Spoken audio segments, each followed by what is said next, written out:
Hello and welcome to Riho88 Riho's Crafts. Learn along with me. This time we're going to be experimenting with mixing the two different mediums of mica powder and alcohol ink. I've honestly been curious for a while now to see, bluntly put, what would happen if the two were mixed together. Would one overpower the other? Would they mix nicely? As it is right now, this one's kind of, interestingly enough, not even mixing too well, just to try to get the color in there. But it's getting there. It just looks like it takes a little bit more mixing than normal. I did two vastly different colors so that we can kind of see what happens, whether they, actually mix together. I've added quite a few drops. I'm using sky blue. And then for the pink, I am using this Fandango pink for the mica powder. Mostly because I also believe that they will mix together nicely if they do mix. Blue plus pink gives you a nice purple potentially. And if they don't mix, they're different enough that we will be able to see, are they mixing or are they not? So I'm going to try two different pouring techniques. One that I like to call rings style, and then the other one center pour, as they sound. Ring is where I pour in rings, and center pour is where I just pour in the middle and I go.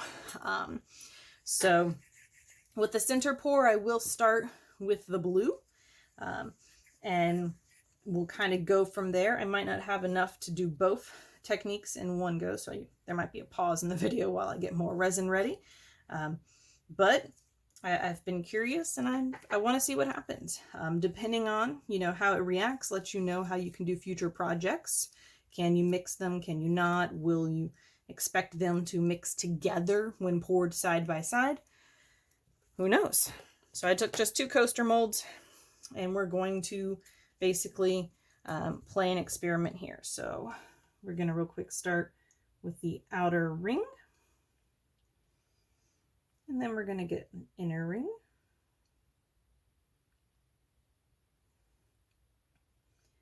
And then we're going to get another inner ring here. And I'm going to just add more to this ring.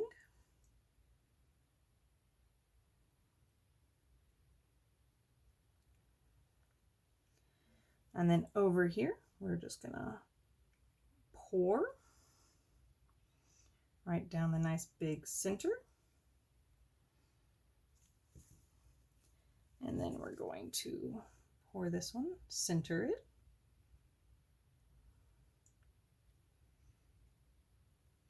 And then honestly, we're going to clean up a little drippage before we center pour this one again.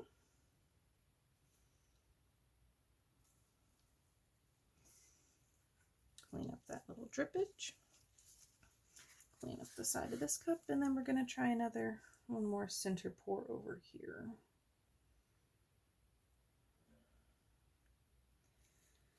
All right. Seems pretty simple and straightforward. Looking at it at a pretty high level right now, it really does look like they're not mixing. But I'll be honest, normally when you pour mica like this anyway, it starts off looking pretty, in its own little spaces. And it's as it's curing that it tends to mix together. So we're going to leave those two, as they are. I'll do some good old heat gun on them in one moment. And we're going to try, since I have some extra, one last method, which I tend to refer to as the double pour. Basically, I pour them at the same time, side by side, and we kind of see what happens. Can the video see? No. So we're going to pull this forward a little bit. Kind of help get it a little more centered over here so you can kind of see what happens as we pour at the same time. Aiming to get them to come out right around the same and at the same speed. More or less pouring side by side.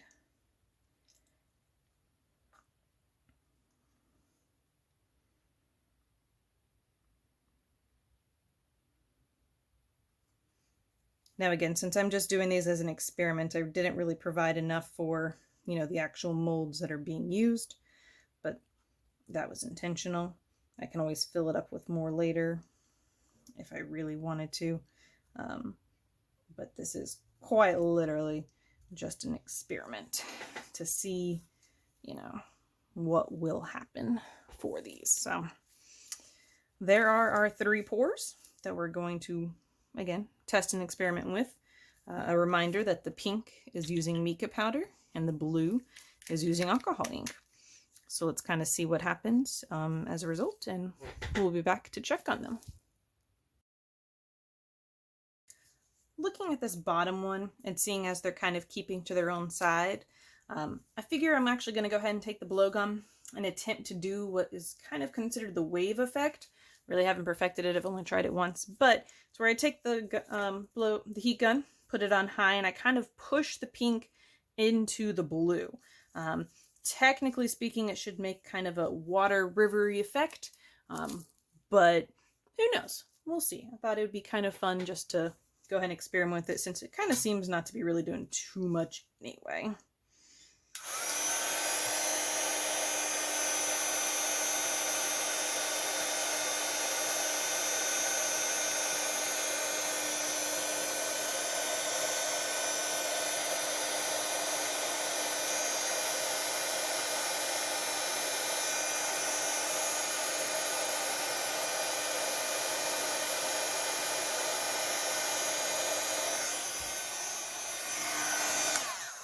Now, honestly, and generally speaking, you don't want to do too much. I probably honestly should have stopped after the first wave or two, but I won't lie, I kind of was like, let's just try to force it into there.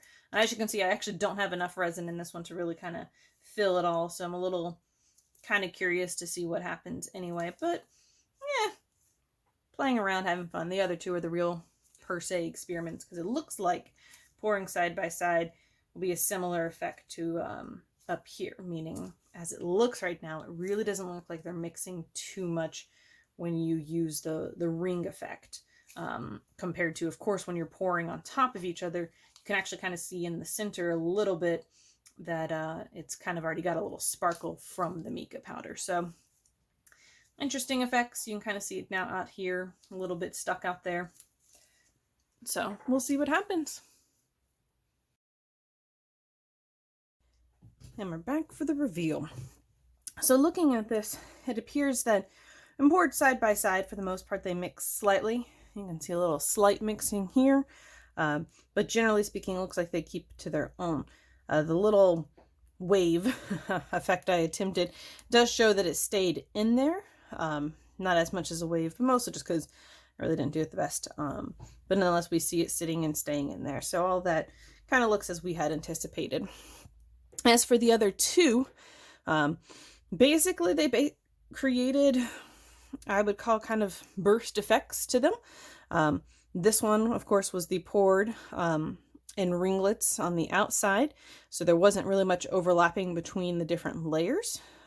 However, we can see that it's still, you can see the main layer still a ring of the pink, but it has kind of course, spread out and into the blue. On the one over here, we did the pour from the center, meaning we poured the blue first, put the pink, which pushed the blue out, so you can definitely see the blue on the outer rings, and then we poured a blue again, which kind of pushed the pink out, and then we poured, I believe, pink one more time on the top, and we can see that sitting nice in center. So these are, of course, the tops. I'm going to go ahead and kind of take them out. They are still very flexible, but we're going to just go ahead and take them out. Going to kind of push that down so it gets a little more flat. But yeah, we can also see that it does still have its transparency. So you still have your pink and your blues, but it is all very much more transparent. Even where the mica powder is, you can actually still see through it. If we look at the other side, honestly, it looks more or less the same. It doesn't look too different from the previous. We'll put a white paper towel kind of behind it. Maybe you can see the effects just a little bit better that way. but it looks more or less the same regardless of which side you put on. I will say, as far as mica powder goes, comparatively speaking, this does seem to be a bit different. Usually, when I do only mica powder, one side does look different than the other. So this one, in my opinion, is definitely one of those where you're kind of get the same look. You're also going to get a slightly transparent. And if you do the two of them, you know, depending on how much you do of one or the other, but it does look like the mica mixes into the alcohol ink, so you can get a nice little starburst effect if that is what you are going for, with still the transparency look. Now we'll go ahead and take this one out. I mean, I'm fairly certain it'll be the same situation, you know, same back on as it. So yeah, we flip this one over. You know, it looks more or less the exact same as the other side, similar. So I would say, in conclusion, as far as it goes, if you are planning to pour the two of them, it really just determines what your center is. In this case, we had the blue in there and it burst into the mica because everything's going outward or, you know, self-leveling. Whereas over here, we kept pouring into the center, which pushed it into itself and then out. So you still will get this burst effect regardless. And this one's only, I feel like, more thicker just because it quite literally is actually thicker because we used more resin in it. So I wouldn't necessarily attribute the darkness to pouring pattern. But I will say in this case, you can expect if you use the two of them together, they will mix to some degree. But you will notice, like in this corner, you can still see it's still solid blue. So it's not a mix in the sense of the colors blended together too much. Simply just because this one's thicker, the pink's not as bright. But if you notice over here where we have a lighter pour, the pink is still very bright. So it's just, in this case, you could argue it mixed a little bit more. In this case, it didn't mix as much. So just kind of something to keep in mind when we're doing our different pouring methods. And then I'll just quickly pop this one out. Of course, you could always just keep them, you know, sitting, pushing them in side by side so that they stay in their own respective places. Because it does look like if you pour them side by side, they're fine, only a little bit of mixing. Again, remember this one was the ring effect, so it kind of was leveling it out. This one, you could also argue, is that because you put the same amount of each, they don't need to level into each other. And this one, because, you know, you didn't technically put the same amount, that's kind of why they level out into each other. So just keep it in mind, if you are trying to keep them separate, you want to make sure you're pouring equal amounts of both so that they don't have the opportunity to mix in the leveling process.